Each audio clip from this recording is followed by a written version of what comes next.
LegalizeFreedom.com. Why are we here? Where do we come from? Where are we going?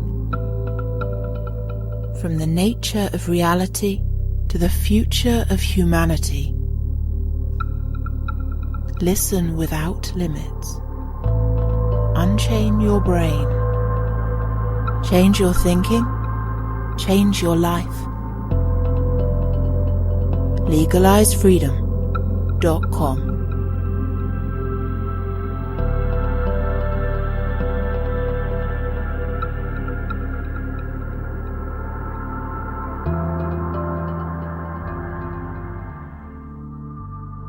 Greetings and welcome once again to LegalizeFreedom.com. I'm your host Greg Moffat, and my guest today is Kingsley Dennis, who joins us to discuss his book, Unified, Cosmos, Life, Purpose.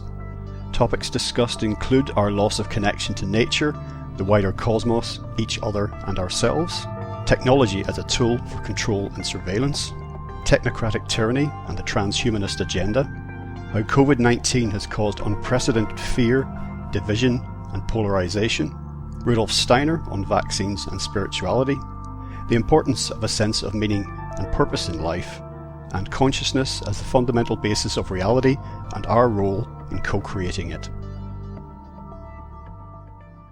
Hello and welcome, Kingsley, and thank you so much for joining us once again on LegalizeFreedom.com. Hi Greg, it's always a pleasure to be back speaking with you. Well, thank you. Kingsley, you've got a new book just out. The title is Unified, Cosmos, Life, Purpose. Communicating with the unified source field and how this can guide our lives. Before we dive into that, just give listeners a brief potted bio. Oh yeah, sure Greg. Well, let's say basically the first decade of my life after university was spent living abroad, working and in the teaching profession. And that was around the mid to late 90s when the whole kind of globalization scene was exploding across the world.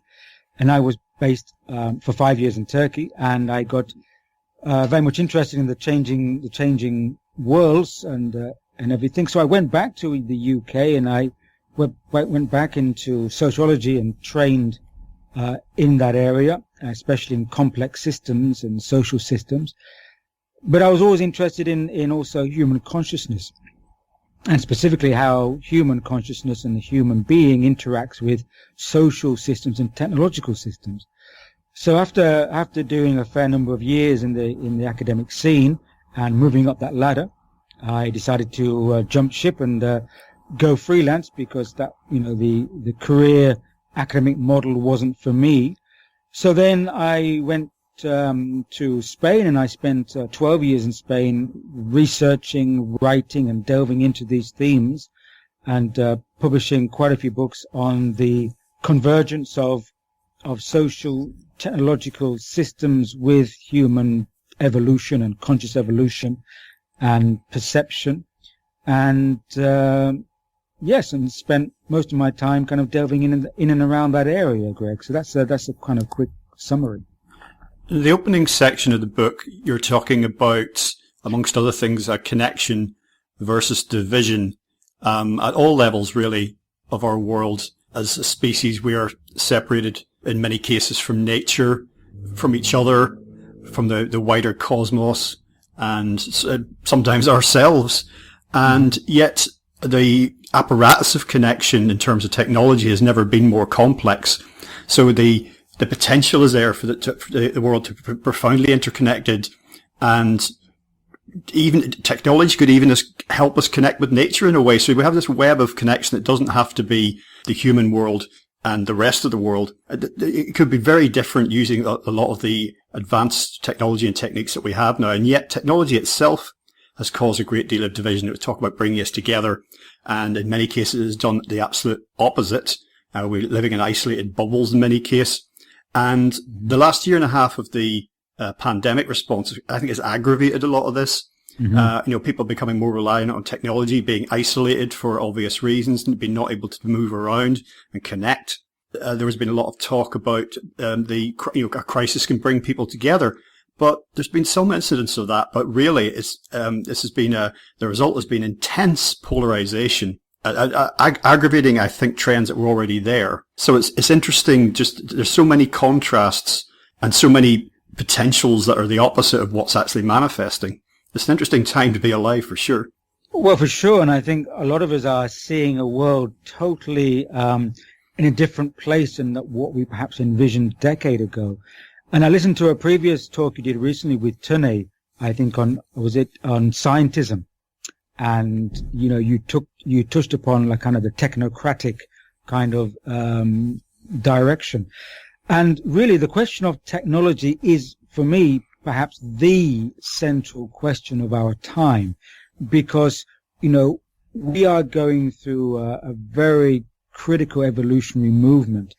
And I think, when I started my research, let's say 15 years ago in this particular area, social, cultural, technological trends, it was looking as if technology would be a great kind of congealing, positive, constructive factor that would bring humanity together over and above the, let's say, the kind of divergent trends of a kind of social capitalist system.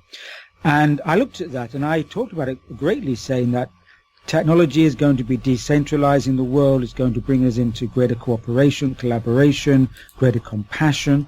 I wrote about it quite strongly, and I, sincerely believed it.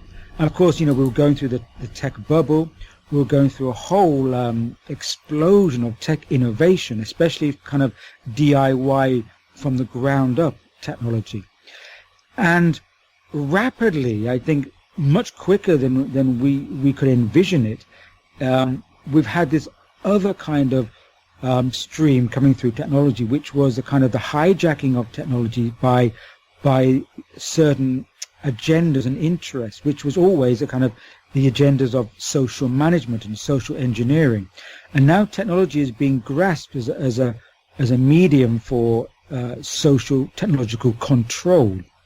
And since especially the last 18 months and the pandemic, as you rightly touched upon, we've seen how waiting in the wings were many facets and uses of technology which have been speedily accelerated into a kind of form of technocracy, and that is in a negative sense of social control.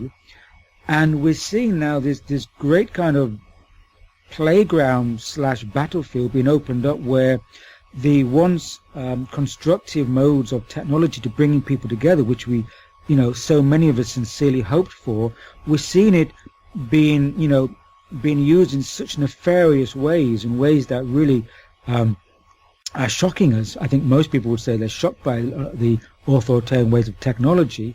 And then out of that is coming a thrust of research into AI and algorithmic systems and smart deep learning systems, which, for many people is beyond their learning curve, because even most scientists don't understand deep learning once it gets past a certain threshold. So we're now in a very precarious position whereby we're going rapidly towards what I term an evolutionary turn. Like we're going towards a kind of vortex, or what's been termed a singularity. And one side is racing towards social technocratic control, and the other side, which is, the majority, the people-centric humanistic side, or humanistic, of course, is a broader term, but the kind of human-centric side is trying to really pull itself together and say, whoa, we need to really find the human place in this world. And I think that's what's really been happening so quickly, Greg. Well, one of the other big issues, you could say it's kind of a background. It's probably one of the biggest backdrop to all this. If we're actors on a stage, then this is one of the scene backdrops, is the issue of, in human existence, the issue of meaning or purpose. And of course, in the modern era, materialism holds sway, it reigns supreme. That is beginning to change, I think, and we can talk about that. But essentially, the idea of there being any meaning in life or any purpose to existence, generally speaking, is denied, particularly from the scientific and most academia, actually, as well, scientific community, I should say. Mm-hmm. And yet, as creatures, we do need a sense of meaning, and or purpose. And even when it's denied, we find ourselves seeking it in other ways. when traditional understandings of it have fallen away and are being discredited or disposed of or whatever it happens to be. And even individuals who might deny meaning or purpose. You used the word humanistic. You weren't talking about humanists as such, but humanists and even people as far out as nihilists, for example, even they will find themselves, they might deny it, but find themselves seeking meaning or purpose, or even finding meaning and purpose. They might call it something else. So this is something fundamental to us as a species. And when it is denied, we seek it elsewhere. But when our seeking itself is attempted to be denied, that causes enormous problems. And I think, honestly, that one of the things that has brought the events of the last 18 months down on us and is fueling the response in many ways, that technocratic response that you mentioned, is pure hardcore materialism. That the 5 sense reality is all that there is. Probably too long to go into a detailed explanation of why I think that, but I just think that what manifests out there reflects what's inside us. Yeah, it's true, and we can get on to talking more about materialism later on. But the idea, the central notion that meaning and purpose in a human life, that is central, and that's what's really giving us our drive, our thrust, is that we have always felt that we have a place in the world, and so meaning and purpose comes because there's a certain order, there's a certain trust, there's a trust in our environment and where we are, and there's a trust in, let's say, the sacred order, or for some people, the divine order. And even our ancestors, let's say, going far back in the early paradigms of scientific understanding, even when they said the earth was the center of the universe, clearly that was wrong, but it gave people meaning and purpose because it gave order. It gave something to kind of place yourself in relation with. And then of course, yes, scientific revolution, and then the industrial revolution and the materialism, but people had meaning because they understood in their terms their reality. And so reality for many people was, living with your family, living in a local environment, having social relations, being content to a general degree. And over time, that has been pushed further and further away to the inner self, being further pushed outwards. So meaning and purpose, people tend to find it in their pursuits, their social activities, their hobbies. You try and find meaning and purpose when you're not working if you can't find it in your work. But and you can be a nihilist, you can be existentialist, but you have meaning and purpose because you know the environment of your belief systems. What I think has been happening is that this order of a kind of coherent or consensus reality has been breaking down. And, the idea of trust has been annihilated. Today, very few people have trust in political systems, the financial systems, no, and the bankers. The work systems, well, again, no, because there's no guaranteed work anymore. There's no structure to a work career. It's very, very kind of, uncertain. And also, we kind of, the facade of this kind of order is breaking down.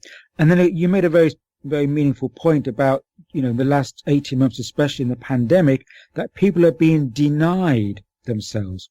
And so the greatest loss of meaning and purpose is when you lose your sense of self, or you lose the sense that you can express yourself. You have the right, the sovereign right to manifest or intent yourself. And when that gets taken away through certain taking away of liberties or certain human rights, then you're really, really cutting away at the core of meaning and purpose, because meaning and purpose has to be connected with a sense of self. And and I think that is also tied into a deepening of materialism, which we may get to as well. So they're all related, and it's like a domino effect. And so all these structures, social structures, have been and now reality sets are being kind of broken down, and that's tearing away at the inner sense of self, and therefore one of the casualties of that is a sense of meaning and purpose. Well, I think the medical component of the pandemic response is in danger of radically undermining trust, if not in medicine itself, in the medical systems. There's, of course, been opponents of so-called big pharma for decades, since pharmaceutical companies really started to become the behemoths that they are. But, I think this is in danger of undermining that in many ways. And obviously lots of people are perfectly content and very keen to seek out the treatment that's been offered for the virus. But a lot of people are hesitant about it. They're not comfortable with it, or for all sorts of reasons. It's just not something that they really do. And that also ties in with this, with what you're talking about, sense of self. The individual is being denied in all of this. And we're certainly not going to get caught up in only talking about the last 18 months, but it's very relevant because it has accelerated, as you have already mentioned, so many things. It's now sort of, it doesn't matter about the individual. Everything's for the greater good, for the collective. That's fine in a way, because in one sense, a coming together is kind of an evolutionary trend, the interconnected world, borders becoming less important, people becoming more unified, greater sense of our interconnection with others implies a kind of a growing collective consciousness. But there is a downside to that as well. And it's a difficult balance to strike, to be an individual within a society, but it doesn't mean that society then, should crush the individual. True, and I think definitely we are in need of being individualized. And I don't mean that in a selfish way. I don't mean that, every person for themselves, but in a sense that we start to have, I think Jung used the term individuation, is that we can start to really evolve our sense of self, our sense of being, and a knowing of ourselves, a sense of gravitas. And from that foundation, that solid foundation, we can then go back out into the world and connect with our fellow human beings. Now, the question is that, we're talking about technology as well, principally in this here now is a major question. All these technologies reflect outwardly the inner state of how humanity is. And of course, when technology is in the hands of a few people who are, let's say, greedy, etc., then you get technology being centralized. And it takes away so much from this individual sense, and I think there was a time when a lot of the internet started to grow quickly that it was encouraging all these centralized practices and cottage industries and people connecting. And that was kind of the honeymoon period. What we're seeing now, I think, is a slip back into the centralization. And you mentioned the health of the pharmaceutical industry, which is heavily centralized. Now I think we're going to see many factors being increasingly centralized. The tech industry, of course, the tech giants are being buying up the smaller companies like behemoths and growing. The energy industry is doing that. And for those listeners in the UK, they would have found out that this week there's going to be so many small energy firms going bankrupt because of the huge price increase. 250% of the wholesale price of gas has gone up, which they can't pass on to the customer. And so they are going to be collapsing and then going into, a more centralized energy industry. And so when you have this, then of course, the individual suffers because you need an individualized person with a larger community. But when the community is a centralized, faceless apparatus, and it's increasingly so because, we all talk about this. You want to connect with someone because you have a problem. You ring up a company and it's all these algorithms or bots. And this is increasingly going to be the case, is that they're taking this human contact away. Now, for those of us who have been living most of our lives with the human contact, because, we're part of this changeover, we see this as really impacting the human question, humanity, and the sense of the individual. So I would say that the central question of our time is what does it mean to be a human being? And we probably touched upon this again with earlier talks. And within that, I do feel that we need a sense of the sense of individuation with each person. But that's not a selfish act. That's a sense of being and a sense of gravitas. And all these things, as you say, are really coming out now. And we're being we're being squeezed to find these new positions for ourselves. If not, then we'll be probably put in a round hole in a, and fit in a place. So something like that. It was funny that you said when you mentioned Jung talking about individuation, because when you started speaking, I wrote down on my notepad Jung individuation, and you immediately said it straight afterwards. So let's take a slight turn in all of this. Source is an important term used in your book. Lots of people would accept the notion that, everything's energy. That's kind of a little meme, little catchphrase, isn't it? And that does seem to be the case fundamentally. No energy is ever, as I understand it, destroyed. It simply changes its form. Everywhere we look, around us, or on the earth, out into space, the wider cosmos, everything is energy of some form or another. And then we have the whole question of dark energy and what have you. So, and if you're a believer in the Big Bang Theory, you can see that huge release of energy from that has flowed everything else. Now, the idea of energy being fundamental is fine to accept. Then we come on to the question of consciousness. And we could spend a whole hour just talking about the nature of consciousness. There's many people on the cutting edge of science, physics in particular, also philosophy, and sometimes where those two meet, or overlap, I should say, in a Venn diagram-like fashion, working on this. But one of the central concepts to try and wrap our heads around when understanding the material, the nature of your book, the material and what the message is that consciousness is somehow fundamental to reality, and that matter is essentially a manifestation within consciousness. Matter is actually an appearance. Matter isn't all that matters. And even time and space are not fundamental. They too are within consciousness. And those sorts of ideas are very difficult for people to get their heads around because they seem to fly in the face of the observable reality and everyday experience. So perhaps you could just say a word about this concept of source and how what I've mentioned about energy and or consciousness relates to the material that you've put across. Mm-hmm. Yes, well, I mean, the question of consciousness is again paramount because that's kind of the broad canvas. That's the baseline. The thing is, I tried in the book to give a framework to the latest in scientific understanding, which is quantum physics, but the latest in quantum physics about the quantum vacuum being a kind of intelligent matrix. Now, I'm not here to go into all the science now, and in a sense, at the end of the day, it's not here to convince people. Each person, I think, has a good reaction to that kind of concept. Some people would say, no, I believe in the consensus scientific paradigm that, yes, the universe is energy, but it's not conscious or intelligent.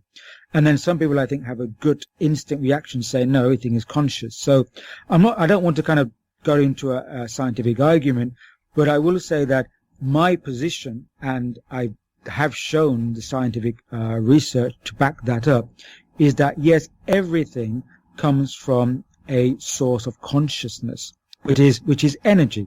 Energy is intelligent, is conscious, and that exists as let's say the source, and we can term it in religious vocabulary such as God, the divine, the one. And I use the source to try and get away from religious terminology, but also to recognize that it is primary, and it's where we all come from. All our souls and consciousness comes from there. Now, the science says that, again, we're going back to the early Vedic traditions, and they talked about the 5 elements, and they were earth, air, water, sky, and the ether, or what they called the Akashic in that time. And so, I mean, in actually 19th century science did look at that and called it the ether, but then it got ridiculed, and so that term ether went out of fashion. And I think the Akashic is coming back, but I don't want to confuse that with the Akashic records. That's a term that's been used by another brand, generally kind of what we term a new age brand. But the Akashic, or the underlying quantum energy field, is where all materiality or all existence manifests from. We can call it the underlying matrix. It's a conscious energetic matrix, and that's pure conscious energy. And from that, you can get a kind of manifestation into materiality. Materiality, atoms are just a kind of a more solidified energy. So if you break down an atom, you get, basically you get it down to the furthest quarks, and quarks are this kind of dancing energy. And once you've gone beyond that, you don't have any matter anymore. It's just energy. And so, well, however way you look at it, everything goes back to energy. The question is it conscious or intelligent energy? And increasingly so, the latest scientists are now coming round to that, because seeing that as conscious or intelligent seems to be the only way to explain how everything in our cosmos can be so precisely ordained. What I mean by that is that the parameters of the cosmos are so finely tuned that if they were just a slight way off, then the cosmos would not hold together. And, and I think now what we've seen is that the greatest wisdom traditions, when they talked about this underlying intelligence field, now seems to be playing out in the latest science. So if we can, let's just take a thought experiment. If a person takes a thought experiment that everything comes from a source of conscious intelligence, then actually all our paradigms, our scientific paradigms, and the way you understand the universe actually fits in much better, because there's so many anomalies in the scientific paradigm that, we don't understand dark energy, dark matter. We don't understand how the cosmos exists, in fact. And so having intelligence behind it, because there's also evolutionary trajectories, there are movements in a certain direction that are so finely tuned that really it's becoming, let's say, more common sense.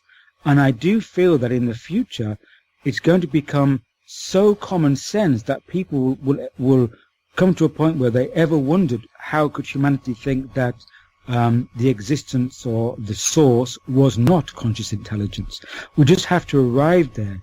And I also feel that what's happening now is pushing people to find that, or connect with themselves, and that sense of a larger meaning and purpose.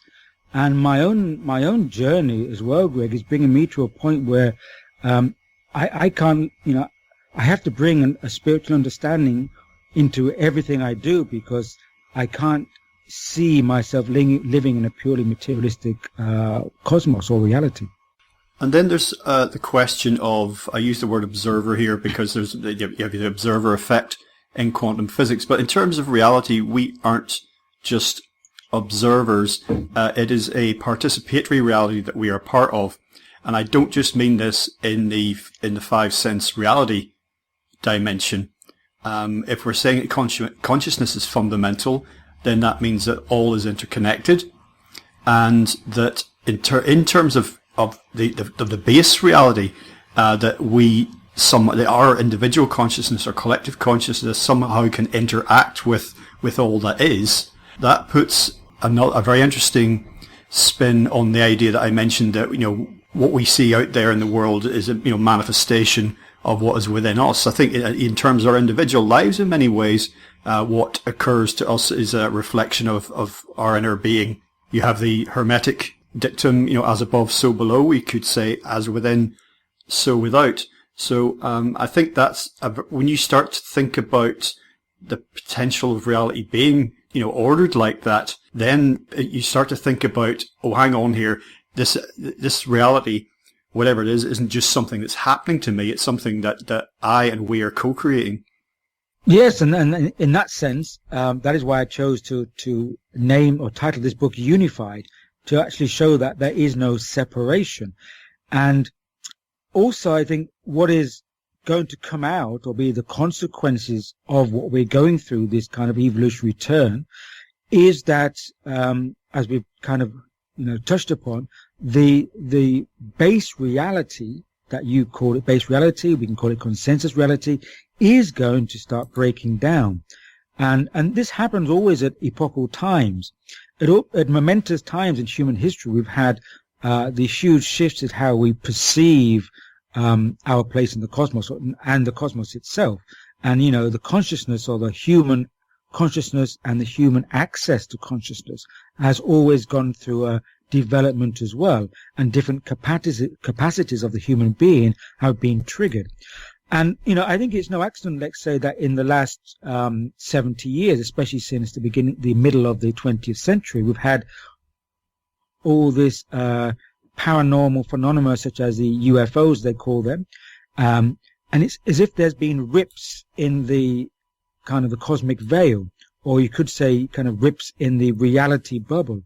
And this is the kind of perceptual bubble or perception set that has held humanity in a certain reality narrative for so long.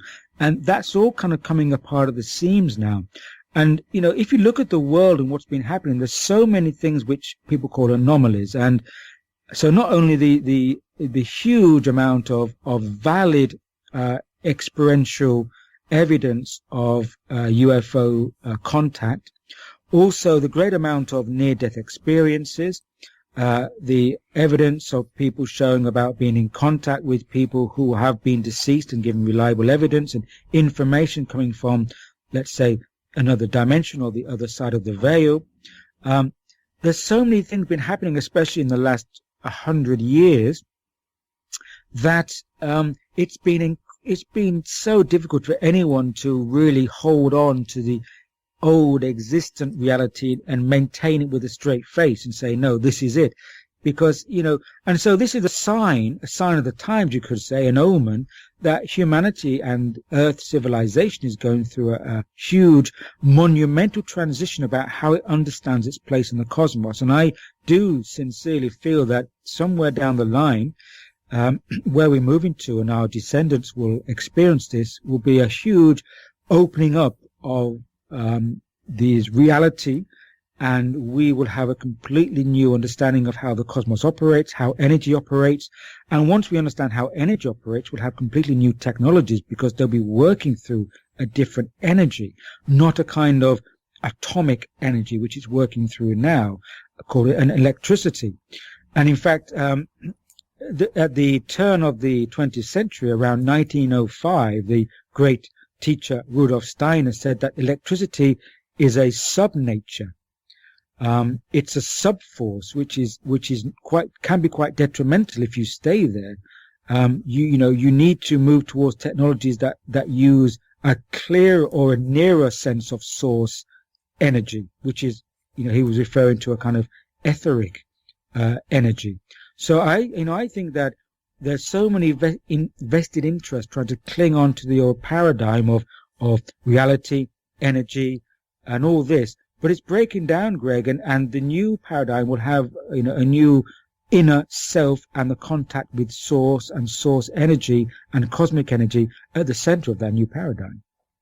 Oh, that's interesting what you said about Steiner and electricity, because I wasn't actually aware of that, and I've read some of his work.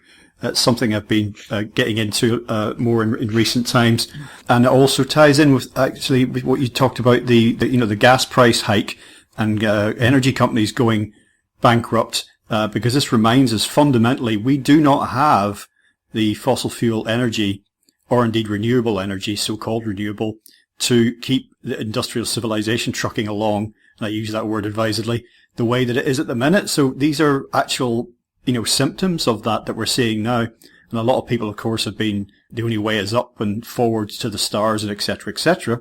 But we're seeing signs that is not the case. And your comment, your quoting of Steiner, or you mentioning what Steiner said, indicates that there is something more fundamental than the energy that we're currently powering ourselves with. Yes, and I'm also going back to a lot of the Steiner, because realizing how prescient he was in his remarks. And this also ties into materialism, so we can kind of bring it all in now. And Steiner said that in the years to come, materialism is going to get much denser, should I say. And that is going to tie in with increased use of electricity. And what he said was that there's a kind of de-evolutionary force working against the betterment of humanity, which he called Ahriman, or the Ahrimanic forces. And he said that they operate, because they cannot operate directly in our human dimension, these forces operate through ways which are kind of on their wavelength, on their vibrational resonance. And that is electricity. He said electricity, well, because it's a sub-nature of the source, or the sunlight, it kind of is a vehicle for these other forces to work through human nature, and they're they call them a kind of mechanical force, a materialistic force. And we can see that now because the way that our technologies are being directed is in a kind of mechanistic way. They're not in a humane kind of heart-centric way. They're a very technocratic, ordered, mechanistic way. And if you consider AI and algorithms, the way they work is a very kind of cold, metallic, mechanistic, material type of energy. And if we are going to see a world which is overrun by this type of technology where everything is done by an algorithm, you don't have a human decision, you don't have an instinctual, perceptive decision, you have an algorithmic, logical decision. This binary of zero ones, this is a very kind of mechanistic, materialistic paradigm, and technology should be there to enhance human necessities, enhance the human condition, which means more human contact, more communities, more heart-centric living. But in fact, what we're seeing is that it's now being turned towards an increased mechanization, an increased kind of robotic way, which is taking us towards transhumanism. A transhumanism is like, let's do away with the touchy-feely layer. You can't get your hands dirty anymore. No more kind of grubs, bacteria. No more sweat. It's all going to be mechanical, cold, sterilized kind of environment. And that is the environment of sub-nature, which Steiner talked about 100 years ago. And I think that's coming through within an increasingly deepened and dense materialistic environment. And that is what we really have to be careful of, because that type of environment, just to give an example, we know the sky is full of tens of thousands of satellites, with now intention of putting tens of thousands of satellites even more into space. We have an increasing electromagnetic grid around the planet, going from 5G then to 6G. This kind of encasement could be a pure kind of almost terraforming the planet to a kind of sub-nature, materialistic, de-evolutionary trajectory. But it doesn't seem or feel very human to me. And I think this is the crux. We need to really find out if we're going down this kind of mechanistic future, or how can we pull away and try to work towards a human-centric future, Greg? Well, there's a quote from Steiner that's being circulated as a meme recently, and I haven't verified it to see if it actually comes from him, but some of the people behind it seem to be perfectly sincere. And he spoke about in the future a vaccine would be developed that would effectively suck people's spirituality out, their souls in a way, their desire to seek a higher self would just be medicated away, and that's interesting in the light of where we are. Definitely, and that's not a meme. I can direct you to the book that's in. The book is called The Fall of the Spirits of Darkness. It was republished by, I think, Steiner Books around, I think it had 2 editions. I think the latest one was around 2010, in fact.